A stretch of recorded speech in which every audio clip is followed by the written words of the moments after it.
बद्रीनाथ से बहुत ही पास है ये। व्यास जी वहाँ से बोलते थे और गणेश जी यहाँ पे महाभारत की रचना करते थे और पुराणों की भी रचना करते थे। This holy cave is 5,330 years old. यह है सरस्वती नदी, यहीं से निकल के आती है। बह के इतना दूर आने के बाद ये डिसअपियर होती है।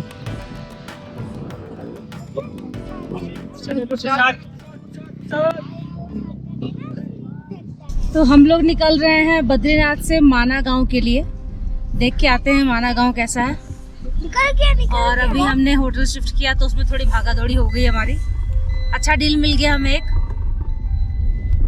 तो वहाँ पे हमने फटाफट शिफ्ट कर लिया। लास्ट डे है तो सारे अब होटल्स में ऑलमोस्ट 50 to 70% का डिस्काउंट मिल जा रहा है, क्योंकि आज वो क्लोज करके कल चले जाएंगे। हाँ, कई सारे होटल्स में हमने पूछा, हमें बोलता सुबह 5 बजे चेकआउट टाइम। तो हम फिर उस दूसरा ऑप्शन देखे लेंगे, सुबह 5 बजे चेकआउट टाइम करके चेकआउट करके करेंगे क्या। फिर दूसरा देखे तो एक मिल गया, उसने बोला कि कभी भी कर सकते हो 8 बजे तक। मैंने कहा चलो ये बढ़िया है।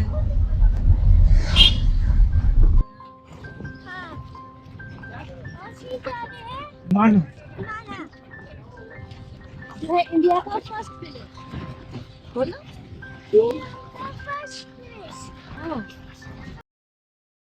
बद्रीनाथ में पहला नाइट स्टे हम लोग किए भारत सेवाश्रम संघ में। और इससे पहले जितना भी मैंने रिसर्च किया था यहाँ पे एकोमोडेशन के लिए, यहाँ पे एकोमोडेशन सारे 2-2.5 हज़ार से ही शुरू है। और 2-2.5 हज़ार में भी जो मिल रहा है वो हम लोगों को ओवर प्राइस्ड ही लगा। इसीलिए हम लोग पहला नाइट स्टे किए भारत सेवाश्रम संघ में, जो एक बजट ऑप्शन है।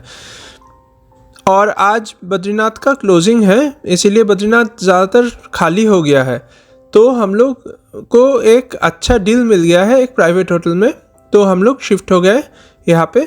और अभी हम लोग जा रहे हैं माना गांव देखने, जो यहाँ से 2-3 किलोमीटर दूर में ही है। उत्तराखंड के चामोली जिले में स्थित माना गांव का नाम बदलकर एक नया नाम दिया गया है। भारत तिब्बत सीमा से सटे होने के कारण इसे पहले भारत का आखिरी गांव कहा जाता था, लेकिन अब इसे पहला भारतीय गांव कहा जाता है।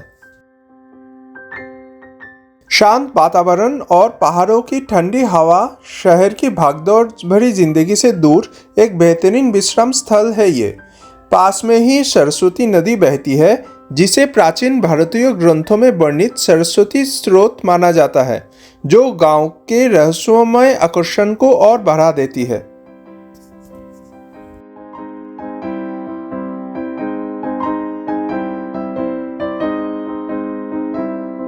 तीर्थयात्री अक्सर बद्रीनाथ की यात्रा के दौरान माना आते हैं, जहां वे आशीर्वाद लेते हैं और दिव्य वातावरण का अनुभव करते हैं। ये गांव कई प्राचीन गुफाओं का भी घर है, जिनमें व्यास गुफा और गणेश गुफा शामिल है, जिनका नाम ऋषि व्यास के नाम पर रखा गया है, जिनके बारे में माना जाता है कि उन्होंने यही महाभारत की रचना की थी और भगवान गणेश उनके लेखक थे। हमारे सामने दिख रहा है माना गांव। हम पहुंच गए हैं माना गांव। बद्रीनाथ से बहुत ही पास है ये, 4-5 किलोमीटर ओनली। और यहाँ पे इसका मैथोलॉजिकल इम्पोर्टेंस बहुत ज़्यादा है। यहाँ पे द्रौपदी ने अपने प्राण त्यागे थे और पांडव स्वर्ग के रास्ते यहाँ से होकर ही गए थे। और श्री वेदव्यास जी ने यहाँ पे महाभारत की रचना भी की थी। यहीं से आगे जाके आएगा स्वर्णरेखा ग्लेशियर और वसुंधरा फॉल्स। तो माना जाता है कि यहीं से पांडव स्वर्ग के तरफ गए थे। गाड़ी हम लोग पार्किंग में लगा दिए हैं, अभी पैदल जा रहे हैं माना गांव की तरफ। और यहाँ से देखिए माना गांव का ब्यूटीफुल नज़ारा। नीचे बह रहे है अलकनंदा नदी और सामने दिख रहा है माना गांव। यह है माना गांव का पार्किंग। बहुत सारे गाड़ियां इधर आके रुके हुए हैं।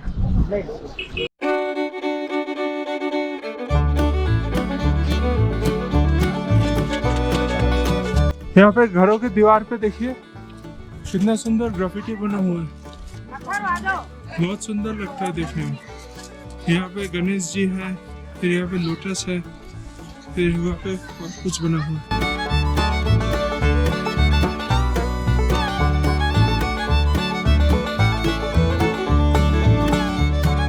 यहाँ पे एक ऐसा गेट दिखा है और साइड में साइन बोर्ड है। भीमपुल सरस्वती धाम इस तरफ, केशव प्रयाग भी इस तरफ, गणेश गुफा और ब्यास गुफा इस तरफ है। चलिए पहले गणेश गुफा और ब्यास गुफा जाते हैं।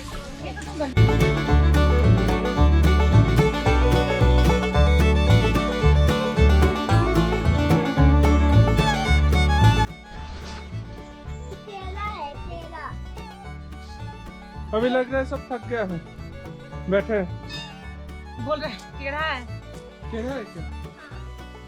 चेयर। सामने दिख रहा है हमारा गणेश गुफा। पुराण एवं महाभारत का लेखन स्थल श्री गणेश गुफा। The 18 Indian epics, Puran and Mahabharat was composed here. Shri Ganesh गुफा।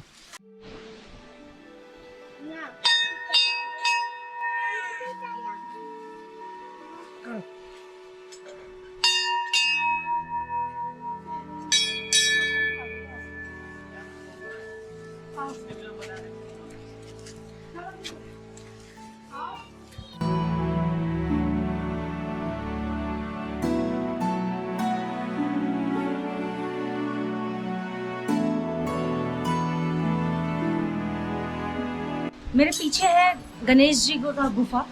यहाँ से गणेश जी ने हिंदू धर्म के 18 पुराणों और महाभारत की रचना की थी। ऊपर है व्यास जी का गुफा। व्यास जी वहाँ से बोलते थे और गणेश जी यहाँ पे महाभारत की रचना करते थे और पुराणों की भी रचना करते थे। गणेश गुफा देखने के बाद अभी हम लोग जा रहे हैं व्यास गुफा देखने के लिए।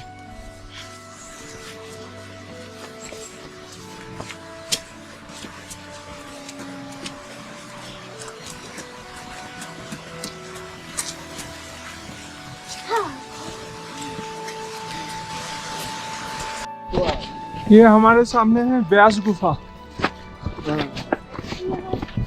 थोड़ा सा चढ़ाई चढ़ के ऊपर व्यास गुफा है। यहीं पे बैठ के व्यास देव महाभारत का रचना किए थे। पिमो थक गया क्या? इन्हें थकना नहीं होता, स्ट्रॉन्ग बॉय नहीं थकता है ना। ये सामने व्यास गुफा और ऊपर जो पत्थर है ना वो पोथी या तो किताब जैसा दिखता है, मतलब किताब के जितने पेजेस हैं वैसा। इसको कहा जाता है व्यास पोथी। और सामने यहाँ पे भारत का पहला चाय की दुकान। श्री वेद व्यास गुफा सत्यं परं धीमहि।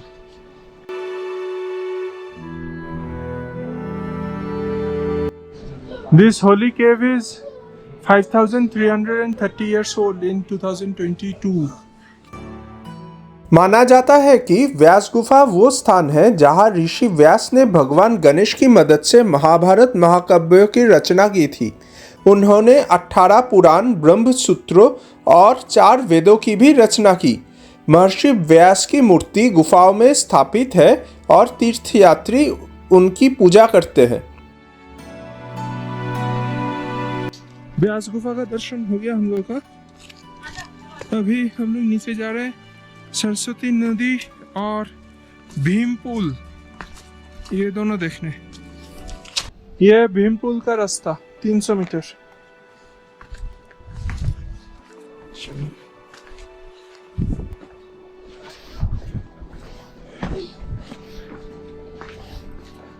और एक बार बहुत सुंदर ग्राफिटी वॉल के ऊपर।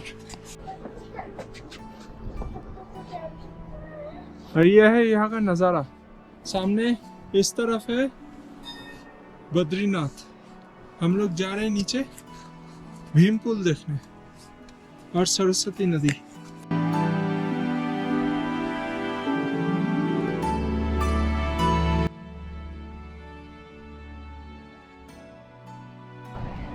कुछ इस तरह है भीम पुल जाने का रास्ता। और सामने ये जो स्ट्रेट रोड जा रहा है ना, ये जा रहा है वसुधारा फॉल्स होके आगे स्वर्गरोहिणी ग्लेशियर की तरफ। हम लोग जाएंगे भीमपुल और सरस्वती नदी देखने।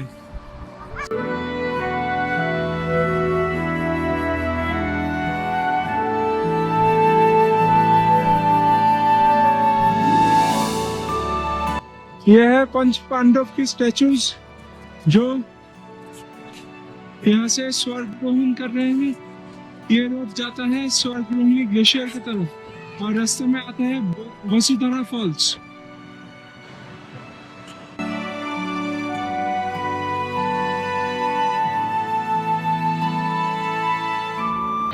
ये सामने दिखता है सरस्वती जी का मंदिर और यहीं पे सरस्वती नदी भी दिखता है।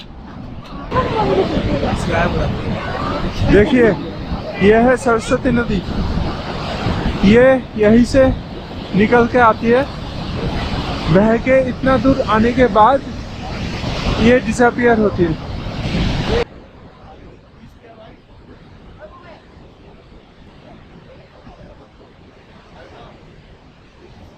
यह है सरस्वती नदी जो आगे जाके अलकनंदा में मिल जाती है। सरस्वती नदी, सरस्वती नदी यहाँ से आगे कहीं भी दिखाई नहीं देती है और यहाँ से सरस्वती नदी एकदम पूरे अपने तीव्र रूप में बह रही है। यहाँ से आगे वो दिखाई नहीं देती है, पर कहते हैं कि अलकनंदा नदी में वो आगे जाके मिल जाती है। जब सरस्वती नदी का शोर इतना ज़्यादा था कि गणेश जी जब महाभारत और पुराणों की रचना कर रहे थे तो इनके शोर से उनको बहुत डिस्टर्बेंस हो रही थी, तो उन्होंने सरस्वती नदी को श्राप दिया था कि तुम यहाँ से आगे कहीं भी दिखाई नहीं दोगे। इस वजह से सरस्वती नदी यहाँ से आगे नहीं दिखाई देती है। मेरे सामने वो है भीमपुल। द्रौपदी जी इसको क्रॉस नहीं, ये जहाँ सरस्वती नदी जो बह रही है इसको क्रॉस नहीं कर पा रही थी, तो भीम जी ने अपने मजबूत हाथों से यहाँ पे एक पत्थर डाल दिया और फिर वो सब लोग क्रॉस कर पाए थे यहाँ से।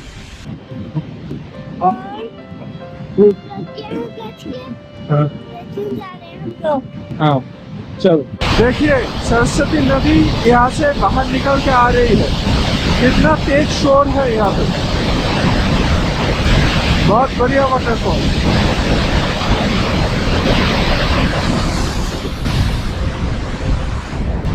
फिर यहाँ से आगे गई सरस्वती नदी।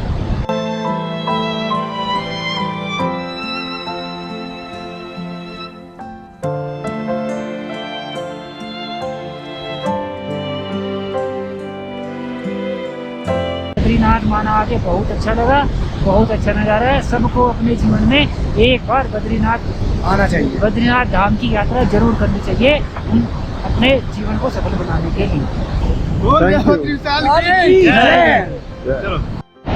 कुछ स्टॉल्स भी है यहाँ पे, लिखा हुआ है हिंदुस्तान की प्रथम चाय की दुकान, बट अभी सब बंद हो गया। आगे ये जो गेट दिख रहा है, आगे ये जो गेट दिख रहा है ये है स्वर्गरोहिणी मार्ग। यहीं से स्वर्गरोहण किए थे पंच पांडव और द्रौपदी।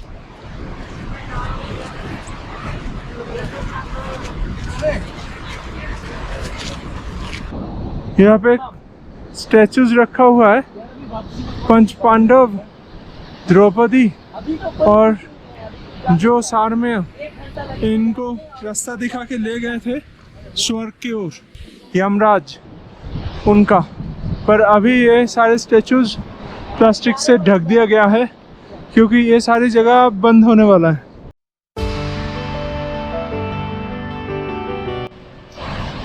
और नीचे ये है सरस्वती नदी जो आगे जाते मिलती है अलकनंदा नदी के साथ। इस तरफ है वसुधारा फॉल्स की रास्ता और आगे जाके आता है स्वर्गरोहिणी ग्लेशियर। इसी रास्ते से पंच पांडव गए थे स्वर्ग की ओर।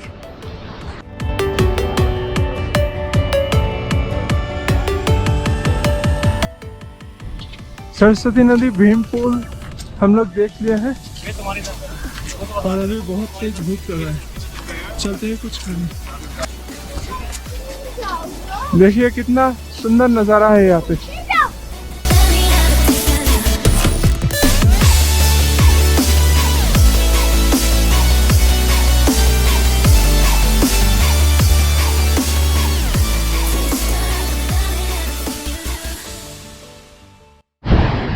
हम लोग माना गांव से निकल रहे हैं।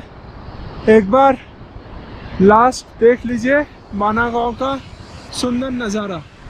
इस तरफ है स्वर्ग रोहिणी ग्लेशियर, वसुधरा फॉल्स, जो हम लोग इस बार नहीं देखे। हम लोग इस बार देखे गणेश गुफा, व्यास गुफा, भीम पुल, सरस्वती नदी, और इसी गांव के नीचे बह रही है अलकनंदा नदी। और इस तरफ आगे है बद्रीनाथ जी। अभी शाम हो चुका है, सूरज ढल चुके हैं पहाड़ों के पीछे। हम लोग जल्दी से निकलते हैं बद्रीनाथ के लिए। सब लोग यहाँ पे रोड के साइड में गाड़ी लगा के रखे हैं और हमारी गाड़ी थोड़े से दूर में है। चल के जा रहे हैं गाड़ी की तरफ। रुद्र अभी बहुत थक गया है। अभी क्या खाना है? मैगी। हाँ और ये लगा है पापा, तुमको ये लगाना है? हाँ लगाना है। ठीक है, लगा लो। हम लोग गाड़ी पे आ गए हैं। आगे अभी निकलेंगे बद्रीनाथ के लिए। दूर में दिख रहा है बद्रीनाथ। माना विलेज से निकल रहे हैं। देखिए यहाँ से दिल्ली है 543 किलोमीटर। और वहाँ सामने नज़ारा देखिए कितना बेहतरीन नज़ारा है। सामने दूर में बद्री विशाल का मंदिर भी दिख रहा है, बट कैमरा में पता नहीं चलेगा। अभी तक स्नोफॉल हो जाता था यहाँ हर साल, लेकिन इस साल नहीं हुआ अभी तक। और इस साल बद्रीनाथ जी का मंदिर कुछ ज्यादा ही लेट क्लोज हो रहा है। जैसे केदारनाथ जी का मंदिर क्लोज होता है भाई दूज के दिन, उसके एक हफ्ते के अंदर ही हो जाता है, लेकिन इस बार 2 हफ्ते के बाद हो रहा है। हाँ। और इसलिए हम लोग अपना प्लान भी बना पाए। बद्रीनाथ से बस 2 किलोमीटर दूर में माना गांव है। वहाँ पे हम लोग आज 2-3 घंटा अच्छा टाइम स्पेंड किए, बहुत कुछ देखे सीखे। अभी जा रहे हैं वापस बद्रीनाथ में। आज बद्रीनाथ का कपाट बंद हो जाएगा रात में 9:07 पे। तो कल से मंदिर बंद रहेगा 6 महीने के लिए। फिर समर्स में ये ओपन होगा। नज़ारा बहुत बेहतरीन है यहाँ का। पहाड़ों के ऊपर बर्फ है, बट नीचे अभी तक बर्फ नहीं गिरा। एक आध महीने बाद ये पूरा रोड बर्फ से ढक जाएगा। हाँ। और सारे पहाड़ भी बर्फ से ढक के पूरे सफेद हो जाएंगे। तब ये एक विंटर वंडरलैंड बन जाएगा। हाँ। पर इस बर्फ अभी बद्रीनाथ बंद होने के बाद इधर कोई रहते नहीं है, सब नीचे चले जाते हैं। जोशीमठ, रुद्रप्रयाग, ये सब जगहों पे।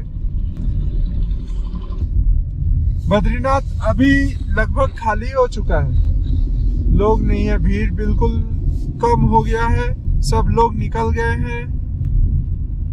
आधा से ज्यादा होटल्स, जितने दुकान थे, मार्केट, सब बंद हो चुका है। और कल सुबह तक सब कुछ बंद हो जाएगा। सही आ रहा है।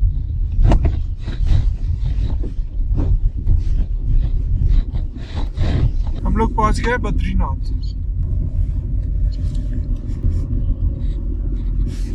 5-7 मिनट लगता है। हाँ, 2 किलोमीटर और कितना इससे टाइम? ज्यादा है। मैप में ज्यादा दिखा। बहुत लोग तो चल के ही जाता है मान। हम लोग फिर से आ गए हैं शारदेश्वरी में रात का डिनर करने। हालांकि अभी शाम का हो रहा है 7, फिर भी बाहर इतना ठंड है कि हम लोग अर्ली डिनर कर रहे हैं। डिनर में है कढ़ाई पनीर और साथ में तंदूरी बटर रोटी। और रुद्र के लिए आ रहा है विदाउट मिर्ची आलू पराठा। बहुत बढ़िया खाना, बहुत बढ़िया।